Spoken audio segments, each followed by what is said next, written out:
global happenings today. We communicate, we analyze global news. Stay tuned. Hello fam, welcome back to our channel. The issue of Nigeria's insecurity and lack of cohesion between the parties, political parties, politicians have really given rise to tension in the country, as we all cannot deny the fact that Fulani headsmen are having a field day, and also the fact that the government of the day is looking the other way. We also cannot deny the fact that there are some citizens that are more superior than the other. Well, bigger political giants are beginning to speak, and older generation who have kept mute for a long time have started speaking up. And guess what? Even from the north, the former state, the Kaduna state governor, Balarabe, has also spoken. I'm talking about Balarabe Musa, and it will shock you where he's actually coming from. In fact, his ideology is a bit different from the one others have been clamoring for, others have been talking about.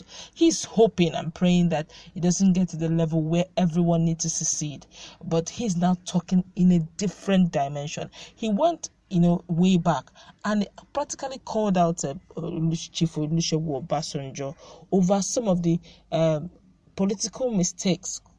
Yes, permitted to use the word political mistake he must have done. When we're in the corridor of power, when we are in the position of power, it looks as if we can predict even to 50 years time. But when we leave that corridor of power, sometimes when we're in that corridor of power, we make policies, we make decisions that we favor our stay or favor that position per time. By the time we leave and another takes that position, you now find out that you are now displaced. You find out that position you have, with that power, that decision you took to protect that power is now working against you.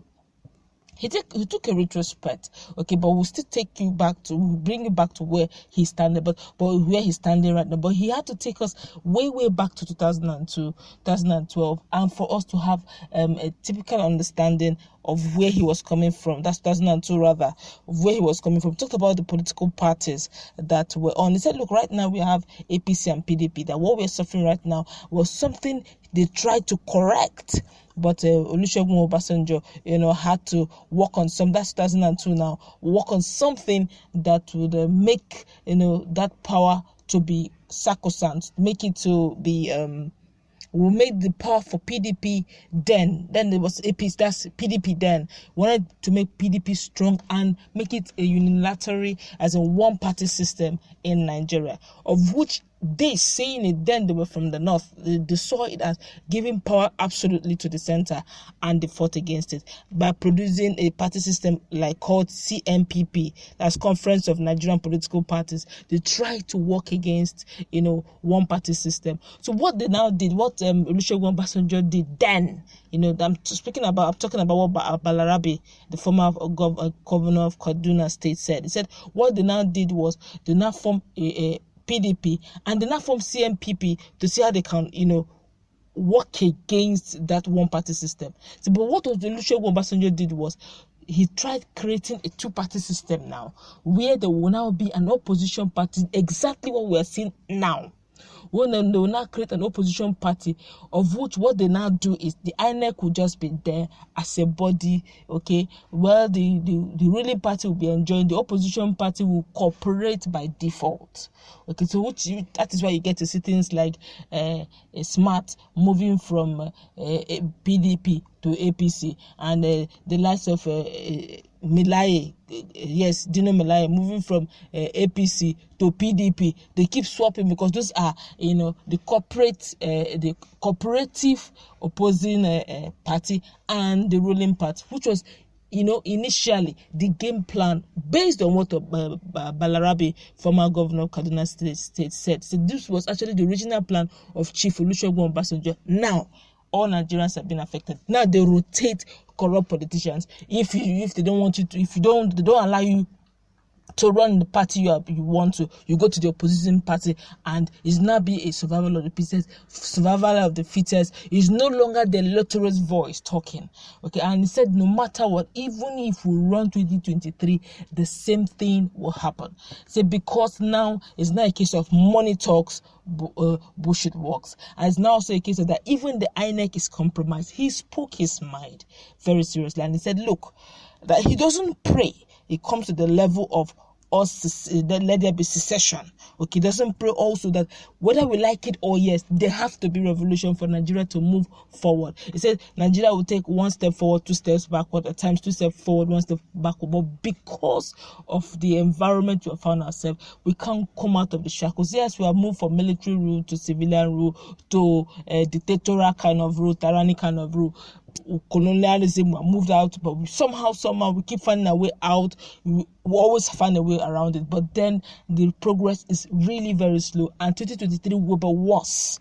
That the next person is going to take over from President Muhammadu Buhari will not do better. He said if they could, that they not believe, they knew who President Muhammadu Buhari was, and they voted him based on his antecedent. Now if right now, based on his antecedent, he couldn't deliver, that may even be worse off come 2023, because whatever will happen, they don't even know how Nigeria will look like, because the tension have been mounted. He said the issue of herdsmen is not something that we should think of, that in as much as the government of the day are not on top of their job, the herdsmen will always have a field day. How come herdsmen in other countries have been able to be, they are copped, but in Nigeria they seem to become tiger in Nigeria, simply because the government of the day are not doing their job. Corruption here and there. But he now said something that really struck me, and he said the only way out, he said we should strive, totally clean off the issue of states. He said because of this issue of state, that's what is bringing rancor and division. He said let's go back to true regionalism, as in true federalism, that before now we were actually practicing regional rulership, where we have there's nothing like a issue of Imo Anambra. He said it was a case of Eastern region, Northern region, Southwest region, Old Yoruba region, such that now when we are divided into 6 to 7 regions, depending on how Nigeria wants to do it, then in those regions everybody looks inward. Said reduce the power absolutely from the center. Let the center not feel any power at all. Okay, let the power be in the region. That's the reason why you see the Southwest quickly bring out Amoteku, so that bit by bit they have regional security. Bit by bit they're beginning to carve out a region. They're beginning to carve out their regional, before you know, they'll become regional policies where, they'll pass it on to their region. And said, now, if you do it regionally, where everyone will begin to create their own security, create their own economy, then begin to hold their leaders accountable, not the center, superimposing their beliefs on the region. Now, he now said, if you finish creating those regions, it is now left for the regional head within themselves. Now they know their peculiarities to now create their own governor.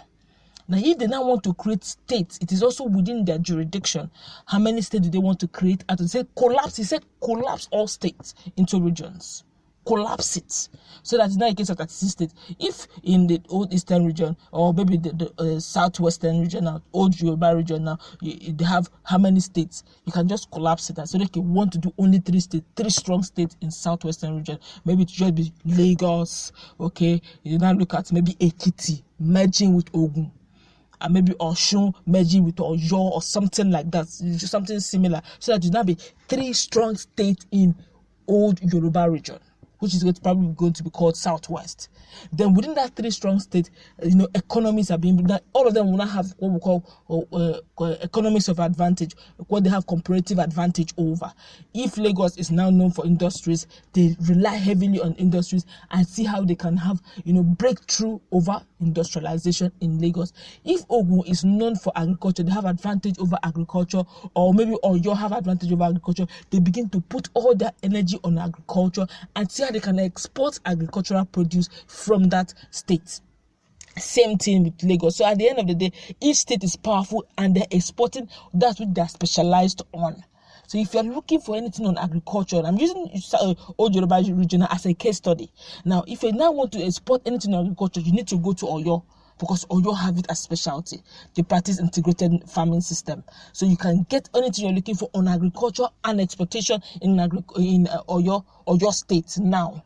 Then you can now see that they will easily expand. If you know you have anything to do with agriculture, you migrate to Oyo, so that you can get relevant. If you know you like anything industrialization, you migrate to Lagos so they can get relevant. There will be quick employment. The states become strong.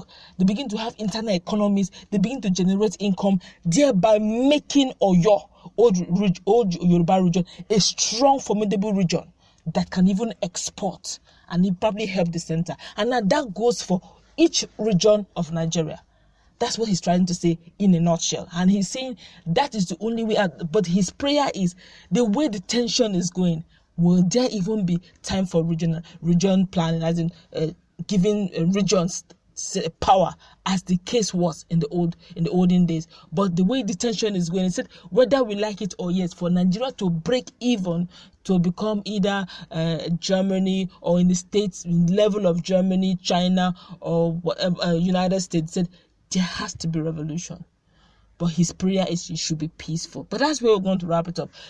That is what Balarabe is saying. He called out Obasanjo, saying regionalization, look at what he has caused in the nutshell when he was into power. Now Nigerians in future, that's our president in Nigeria, is still paying the price even to 2023 if this continues. And he's now saying the only way out for the now is for us to go back to region and create all region, collapse all states, and make us, regions. Then within the region, we can decide how many states we want to create. But that's his take, and I also believe there's a lot of sense in what he's saying. What do you think about what he has said about Nigeria going back to regions and giving power to region? And for the now, he's not against secession, but he's only saying for the now, that is what is obtainable. That's what may be obtainable. Let's meet in our comment section. What do you think about his opinion about the way forward for Nigeria? Do you agree totally with him that we should collapse all states and make it into regions, and within the regions create the necessary number of states that is needed to grow the region and make it, to some extent, it becomes a region, it becomes a state within a state, a country within a country, just that they're not sovereign, looking at the way he's explaining it. But let's meet in our comment section. What's your take on it? I buy his idea. Let's meet in the comments. Don't also forget to like, share, and subscribe to our channel. Stay tuned for more updates. And